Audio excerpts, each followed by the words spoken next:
without further ado, let's read together in fog.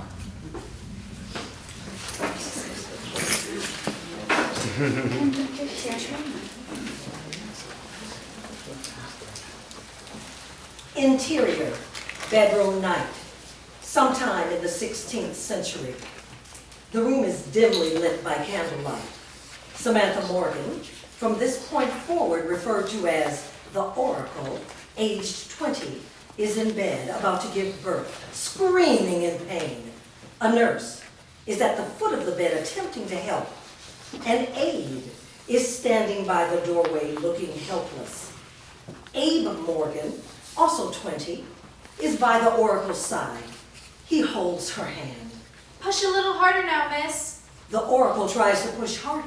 She screams out again in pain. She seems to be on the edge of sanity. She's feverish and looks almost delusional. No, stop, please, not him, not Alec. It's the eclipse. The eclipse. Abe and the nurse exchange glances. Abe leans close to the Oracle. Who's Alec, honey? The Oracle doesn't seem to have heard him as she shakes her head. Leave him alone, you bitch! The Oracle's body shudders as though hit. Shall I summon her sister? No, leave the queen out of this. She has her own child to think about. Can't you do anything? The nurse shakes her head, her attention focused between the Oracle's legs. It's almost here. Abe caresses the Oracle's head, trying to soothe her, to no avail. The Oracle calms down, suddenly every muscle relaxing at the same moment. The nurse gets agitated. No, don't stop. Push now. The Oracle comes out of her trances and she pushes. There's a moment of silence. Everything stops. The sound, intense, of a baby crying. The nurse rises up, holding the newly born baby. She hands it over to Abe and the Oracle. Your daughter. The nurse steps back, leaving them alone. Abe kneels beside the Oracle as she holds the baby. She seems normal. What should we call her? Trisha. The nurse and the aide look on, watching the moment of normalcy. Exterior, woods, day. 35 years later. Abe, now 55, is pushing a cart filled with wood and food. He's old, though still in good shape. As he pushes the cart, he hears groans from a nearby group of hedges. Abe lays the cart to the side, approaches the hedges carefully. He's unarmed. The groans continue, though weakly. He pushes the hedge to the side to find Bethany, mid-20s, lying on the ground, severely injured. There's blood everywhere. By her side is a travel bag. She has a knife in hand, held out, though she appears in no condition to fight. Most of the blood seems to be coming from a gash in her shoulder where something large has taken a bite out of her. Bethany sees Abe, tries to hold her knife up, but then lets it drop weak. She passes out. Abe kneels down beside her. He examines her wound, a howl from somewhere in the distance, but not too far away. Something large stomping through the woods. Abe quickly crouches down and grabs her knife, holding it out. Outside the hedge, a guardian creature appears. It is dog-like, very large, larger than a man, with razor-sharp teeth and claws. The guardian creature sniffs around the cart for a bit, searching. It quickly turns away, as if it heard something. It pounces and sprints away. Abe relaxes. He pockets the knife and goes back to examining Bethany's wound. He inspects her travel-worn bag, opens it cautiously, recoils in shock from its contents, snaps it shut. Abe looks around to make sure he's alone. He shoulders the bag, quickly lifts Bethany up, helps her into the cart, throws a tarp over her, hiding her. He looks around again, then starts pushing the cart. Interior, bedroom, night. Bethany is lying in bed, flushed with fever, a bandage over her wound. Abe is sitting by her side. He lifts a damp cloth from a bucket of water and places it on her forehead. Trisha Morgan, Abe's 35-year-old daughter, enters. She's not happy in the slightest. She leans against the doorframe and watches her father a moment. I don't know why you're even bothering. She could help us, Trisha. Help us do what? She could get us killed, that's what she could do. It was dangerous just bringing her back here. Trisha watches Bethany sleep for a moment. You don't even know this woman. She could be in collusion with them. Mom never would have allowed this. But Abe continues to attend Bethany, saddened. Have you read that? Abe indicates an old, well-worn book lying on a nearby dresser. Tricia shakes her head no. It's her journal. It was in her bag with some stakes and what might have been holy water. Abe looks over at Tricia, who just stares back, unimpressed. She's had some interesting adventures. I'm sure. She knows people. I know people too. What does that matter? The people she knows can help us. With what? You know how I feel about our situation. If they found out she was here, we'd all be dead. But they won't. He looks up at Tricia again. She purposely lets it hang there for a moment. Not from me. Tricia turns to leave, then stops. She doesn't turn back to Abe. In her condition, she'll probably be dead by morning, if not sooner. But if she lives, I won't stop her from leaving. Tricia storms out of the room as Abe only watches. Exterior, woods, night. Abe and Bethany are in the woods. She's in better shape, able to get around. Her shoulder is bandaged, and she's dressed for a long trip. She has her bag slung over her good shoulder. They're hurrying along, trying not to be seen. They stop at the edge of a clearing. Bethany looks out at the clearing. Abe stands at her side, impatient. She looks back at Abe. I can't begin to thank you for your help. Finding him and giving him my message will help us more than you think. I'll try. He's probably moved on since I left. It might take me a while to find him. That's all I can ask for. Abe reaches into a pocket and takes out an envelope. He holds it out to her. Give this to him if you find him. I know you said he remembers nothing, but I hope this explains enough for him to come back.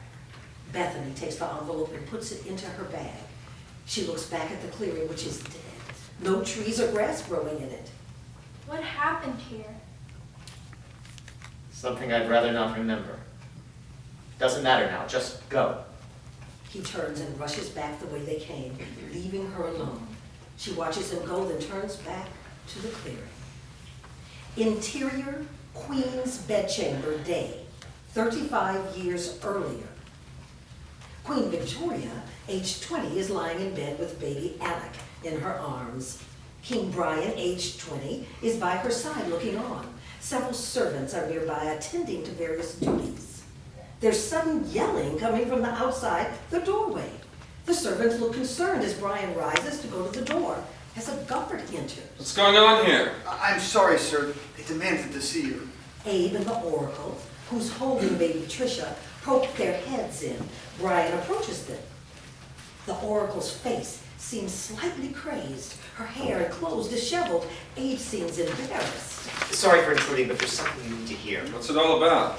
I'd better let her explain. Who's there? Wait outside. Come on, but make it quick. The guard leaves, closing the door behind him. Give me a moment. Brian goes over to Victoria, kneeling down beside her. What's going on? It's your sister and her husband. They wanted to see you. Oh, yes. You sure you're up to it? Victoria just waves her hand at him, then motions toward Abe and the Oracle. They both step forward. Before Abe can stop her, the Oracle rushes away from him. She kneels down and starts caressing baby Alec's head, cooing, ignoring everyone else. Abe and Brian just look down, neither one knowing what to do. Victoria is somewhat confused. Abe goes over to the Oracle and kneels down beside her. He takes hold of her and helps her to her feet, turning her to Brian. Darling.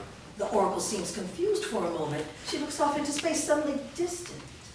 I see darkness, the shadow approaching. I see Our Lady plunged into eternal night. I see the boy prince in his 15th year, cursed forever to walk in twilight, living not in this world nor the next. What is she saying? In 20 years' time, after the darkness descends upon him, he will return to the cradle of his youth, the eve of the next eclipse, when his choice will mean death to one or the other. The Oracle falls silent for a moment, staring off into the distance, watching something. The Oracle snaps out of a trance, almost collapses. Abe holds her up. She pulls baby Tricia closer to herself. What is this? Some kind of joke? Have I ever joked about something like this? She's been like this ever since our kids were born, since the eclipse. The Oracle stares off to the side, lost in space. I don't understand. What's she talking about? It's nothing. Just raving. I'm sorry, but she needs help. I'll have the doctor look out on her when he returns from his travels. Are you sure it's nothing? What if there's something to what she's saying? Do you honestly expect me to believe all this? Vampires? Really? Of course, you're right. There's clearly no such thing, right? Both men seem unsure as the oracle mutters to herself. Exterior clearing night, 35 years later. The clearing is large, maybe a 5-minute walk from end to end. As soon as Bethany steps into the clearing, all sounds of the woods cease. She stops at the edge of the clearing for a moment, looking around. She starts walking towards the opposite side of the clearing, scared but determined. Something is moving in the woods off to the right, keeping pace with Bethany. There's a loud crashing. Bethany stops. She turns to look. Emerging from the trees, smashing the foliage as it moves, is the guardian creature. The creature doesn't look at Bethany. It's moving around the edge of the clearing, searching for food. Bethany takes a step away from the creature. She steps on a twig, snapping it. The creature jerks its head up, staring straight at Bethany with its eerily intelligent eyes. Bethany and the creature stare at each other for a few moments. The creature bends down low, growling, about to pounce. Bethany draws out a knife, terrified. The creature suddenly relaxes and starts to whine in the back of its throat. It falls back a few steps and sits, as if it's been ordered. Bethany is confused by this tense. From the shadows of the trees behind the creature, Vampire 1 emerges and stands beside the creature. Vampire 1 places a hand on its head and strokes it like it's a treasured pet. The creature cuddles up against the vampire's hand and purrs. Vampire 1 starts to whistle too, as Vampire 2 and Vampire 3 emerge from the woods behind Bethany. All 3 vampires are identical triplets. Bethany doesn't know vampires are behind her. She raises the knife. Vampire 3 places a hand on her wrist, pushing the hand down. She looks up at the vampire in surprise. That won't help you here, grub. Vampire 2 reaches out and takes the knife from Bethany. He looks at the knife. Not if it's silver. Vampire 1 walks across the clearing to Bethany. The creature stays where it is, its tail wagging. The master has another message for you to deliver. I won't do a thing for you or your master. The 3 vampires chuckle, revealing their fangs. Who's asking? Vampire 1 drops into Bethany, his mouth open, his fangs bared. Exterior, gates, night, 3 months later. Vampires, 3 of them, up on the gates, which are closed and locked up. Alec emerges from the shadows on foot. He's tall, very thin, mid-30s, dressed in an aged cloak, hat, and well-worn clothes. He has a sword strapped to his side and a satchel over his shoulder. He wears gloves. He's in no hurry. Alec approaches the gates and stops a few feet from them. Nothing happens. Alec's turn, starts to walk away, but stops when there are footsteps on the gates. He stays still as Vampire 1, Vampire 2, and Vampire 3 appear. All 3 take up positions on the gate. Alec turns back around as Vampire 1 jumps down effortlessly. Alec places a hand behind his back, under his jacket, calm. Vampire 2 and Vampire 3 both jump down as well as Vampire 1 approaches Alec. Alec keeps still as the vampire approaches. When the vampire is about 2 feet from him, Alec's hand comes out from under his jacket. A pistol now is in his hand, pointed at the vampire. The vampire laughs. Alec pulls the trigger. Vampire 1 looking on in shock. Vampire 1 gets thrown back, shimmering into a hazy mist before he hits the ground. The bullet and the vampire's clothes fall into a heap on the ground. The bullet is clearly silver. The other 2 vampires pause, exchange glances, then face Alec again, determined. Alec puts the pistol away. He takes out his sword. He faces the 2 vampires, ready for a fight. Alec shifts to the right, while one of the 2 vampires moves to his left, so that each vampire is on either side of him. They both then rush forward, attacking. Alec steps forward, leaving an empty space between the 2 vampires. He shifts, hitting each with the hilt of his sword hard in the stomach, causing each to fall back. As they take a moment to recover, Alec moves forward and impales one of them, removing the sword as Vampire 2 burns into the mist and dissolves. Alec turns to face the final vampire. Vampire 3 lunges at Alec, putting all his strength into it. Almost inhumanly fast, Alec shifts out of the way, knocking Vampire 3 back with his sword, adding to the forward momentum. Vampire 3 hurls into the front gates, shattering the locks. The doors swing open slightly as Vampire 3 stumbles away dazed. Alec backs away from Vampire 3. He takes a fighting stance and slashes down with the sword, smoothly decapitating the vampire. The vampire dissolves. Alec returns the sword to his side and stands in place for a moment alone. Without a word, he goes through the gates, opens them a bit further, then walks through, closing them behind him. Exterior Woods Day, 20 years earlier. Young Alec, 15 years old, is running through the woods scared. He's dressed in traveling clothes and has fully loaded bag. He's suddenly in a dense fog, confused and lost. There's a sound off in the near distance. He starts to follow the sound. It's a grunting, wet, slapping sound. Young Alex walks further into the fog. The sounds increase with an added sound of something crunching. The fog clears a bit. Young Alex sees a moving form, though it's unclear at first. He stops, then takes a few steps forward. The form takes shape. It's a guardian creature, tensed up. Its face is hidden. It's feeding, chewing on something. Young Alec takes a step back, but then stops afraid. There's a screech of some animal nearby. The creature's head jerks up, growling. It looks directly at young Alec. Young Alec notices what the creature was eating, the remains of a person. The creature stares at young Alec, growling softly, then takes a step forward, ready to pounce. Young Alec takes a step back, prepared to run. The creature springs forward. Return to present. Exterior, wooden canopy, morning. A few villagers make their way past the canopy. A few pushing or pulling carts of various sizes, all loaded with supplies. Interior, wooden canopy. Alec's head is propped on a rolled up bedroll. He's staring out through half-opened eyes, lying on a low platform, watching everything as it goes on outside. Some of the villagers who go past look over with brief interest, then quickly look away and speed off. Exterior, wooden canopy. Peter, in his mid-30s, is thin, graying, and tall.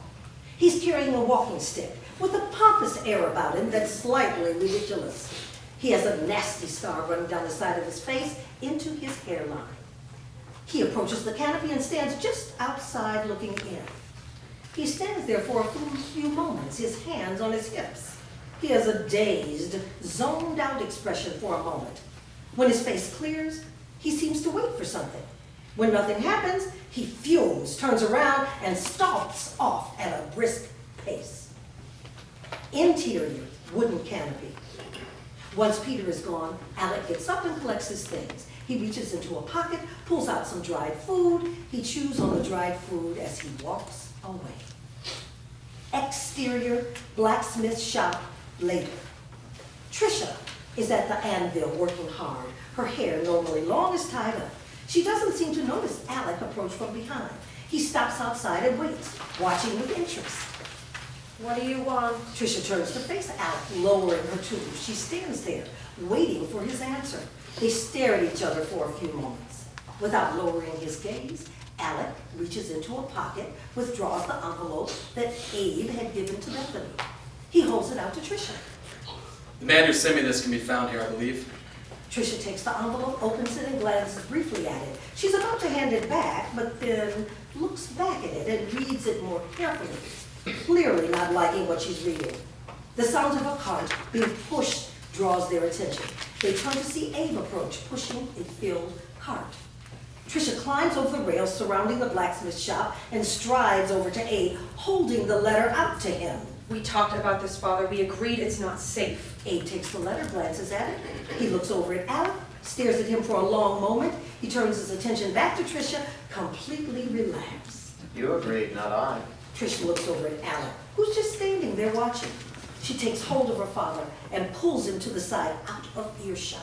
This is dangerous. He could get us all killed. Where'd you find this guy anyway? There are worse things than death, Tricia. He's the one that girl told me about. Listen to me. I won't tell you this again. We must rid ourselves of these creatures, and if what that woman told me about this man can be trusted, and I believe every word she told me, it won't be our blood that's spilled. It's a chance I'm willing to take. And if he can't be trusted, what if she was wrong? Pray to God for a quick, true death. But it'll be a death I could gladly welcome in exchange for this living hell. What makes him so different? He's a vampire. He's one of them? Well, not exactly. If I understand it, he's part vampire or something like that. Either way, he's on our side, not theirs. Tricia is not happy with that, but keeps quiet. Abe looks over at Alec, who's waiting patiently watching them. Why don't we find out what our new friend has to say? You go ahead. I don't like it, and I won't have anything to do with it. I can't make you stand by me, Miss Tricia. But at least listen and watch. You might learn something. I don't think so. I won't stand in your way, Father, but don't expect me to fight beside you or him. None of us are fighters, and you know it. Tricia walks away with a grunt, back to the blacksmith shop. She walks past Alec and ignores him. Alec just glances over at her as she returns to work. He turns his attention to Abe, who approaches him. Alec points to the letter in Abe's hand. Are you the one who sent that? Abe looks down at the envelope as if he had forgotten about it. Yeah, yes. Alec nods, takes the envelope, and puts it back into a pocket. You know that once I begin, there's no going back. I'll take us to the end, no matter the outcome. And your fee? I don't discuss fees until afterward. You're to agree to it. If I should be successful, And if you're not successful? you'll be dead. Good. I have a question. That woman who I helped, she said she knew you. What about her? What happened to her? She's gone. She had turned before she reached me. There was nothing I could do to help her. Without another word, Alec turns and starts walking down the road. Abe watches a moment. Hey, Alec stops and glances over his shoulder. what happens now? Do you need my help? I'll let you know when I'm in need of your services. But I have my own way of doing things. there's a woman deep in the woods. I don't know if she'd be of any help. Who is she? She's an oracle. An oracle. Let's just say she's someone I've known a very long time. You can trust her. Their eyes lock. Then Alec nods, turns, and saunters off, leaving Abe to watch after him. Interior council chamber day. A plain stone chamber within a castle. Glass windows covered up to prevent any sunlight from entering. Standing around two of the four walls are four elderly vampires, two at each wall. At a third wall is a fifth vampire. A sixth vampire is standing in the center of the chamber. All are old and are dressed in elegant robes. All are blind, burnt holes where their eyes should be. Elder 1, 2, 3, 4, and 5 are staring straight ahead, while Elder 6 is staring out at the boarded up windows. Elder 6 turns away from the windows and looks out at the darkness beyond the single entrance. Master, he has returned to us, just as you promised. I can sense his presence out there, after all these years. A figure forms in the darkness beyond the entrance, but still cloaked in the darkness, just barely visible, dressed all in black, a hood hiding the face. It is the Master. When the Master speaks, it's with a voice that is nearly sexless, leaving anyone who hears it wondering if it's a woman's or man's Oh, you're sure it's him? It can be no other. His essence has the same taste, though he is stronger than you expected, both mentally and physically. That much we can tell with our limited powers. That doesn't matter. We'll handle him when the time comes. We sense he is lost in riddle and forgetfulness.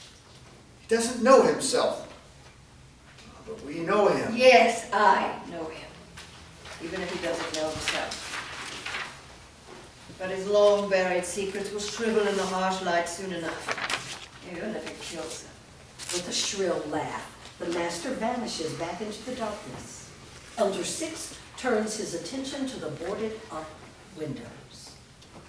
Exterior cottage day. A small cottage, run down but livable. The door opens and Tricia comes out, her arms full with blacksmith supplies. She kicks the door closed and turns. Peter suddenly appears, blocking her path. What do you want? How are you, Tricia? I have to get going, Peter. Where were you last night? Not that it's your business, but I spent the night with my father. We had dinner, then turned in early. You can ask him if you'd like. Oh, I will. I will. One more thing. Peter pauses dramatically, striking a pose, acting like a big shot, though he appears more dopey than intimidating. You might want to start treating me better. When our master deems that it's time, you'll be mine, regardless of how you feel about that, so you might as well change it now. Tricia remains silent. Peter nods, turns, and saunters away, not seeing the disgusted look that appears on Tricia's face. Exterior woods day. Alec is strolling through the woods away from the path. As he walks, a mist begins to form, quickly becomes a thick fog. He continues as though this were normal. After a moment, Alec stops and looks around. The fog so thick, nothing is visible. He's lost, or appears to be. After another moment, a soft, pleasant vocalization starts from off to the side. After a moment of consideration, Alec turns in that direction and follows the sound. The fog begins to clear a bit, but never fully dissipating, as Alec walks, and a structure begins to come into view. Exterior oracle's dwelling, continuous. The dwelling is a mass of trees, hedges, and thorns, all bent together to form the structure. The entrance is small, a set of wind chimes hanging by it. Alec approaches the entrance and taps the chimes, setting them off. Enter if it pleases you, boy. Alec looks around, sees nothing, then enters. Interior, oracle's dwelling, continuous. The ceiling is low, so Alec has to remain hunched over. He reaches the main chamber. The oracle, looking about 100 or so instead of 55, is seated in a corner on the side of a small fire. Alex sits down on the opposite side of the fire from the oracle. There's a moment of silence. The oracle cackles softly. You've come a long way, boy prince. I've been told you're someone I can trust, that you're an oracle. The oracle nods. Alec looks around the room, noticing its items surrounding him. I've been called that, amongst other things. I've met oracles before. Some have been known to see things. I've seen many things. I could look into it myself, spend a great deal of time checking up on things, or you could save me a great deal of trouble. There are vampires here. That is not a question that needs answering. No. You know me, don't you? I knew you once, long ago. You've changed much since then. Who am I? Even I cannot see that. You must seek that answer elsewhere. I don't remember. Can you tell me more of who I was? Memories don't always make a man, and stories will not replace memories. I'm not completely a man. Nor are you completely a monster. Alec is silent for a moment. He reaches into a pocket and takes out a small bag, filled to nearly bursting with something that is somewhat liquidy, but still held solidly in the bag. He holds it out so the oracle can see it. The oracle reaches out and snatches the bag from Alec. He makes no move to stop her. She holds the bag up close to her eyes to see it clearly, then to her nose to sniff it. It's very nice. I haven't seen the likes of this in years, perhaps even decades. Where did you find it? I didn't find it. I made it. It takes a lot for a creature such as you to create an object such as this. Dangerous, even. To a full-blood, it's dangerous, deadly. But to me, just an annoyance. Alec takes off one of his gloves and holds his hand out for the oracle to see. It looks slightly burned, as from being out in the sun too long, but healing. The oracle stares at his hand a moment, then places the bag on a nearby shelf. Alec watches where she places it as he puts his glove back on. There are dangers ahead, boy prince. Dangers spilling out of the bowels of hell beneath the castle. You mean the vampire? I mean the master. The vampires are nothing compared with that. Your toy may not even be strong enough for that. I've handled masters before. Not like this. What makes this one different? No. I've already told you enough. More than enough. It's dangerous. This vengeance you seek might be your undoing.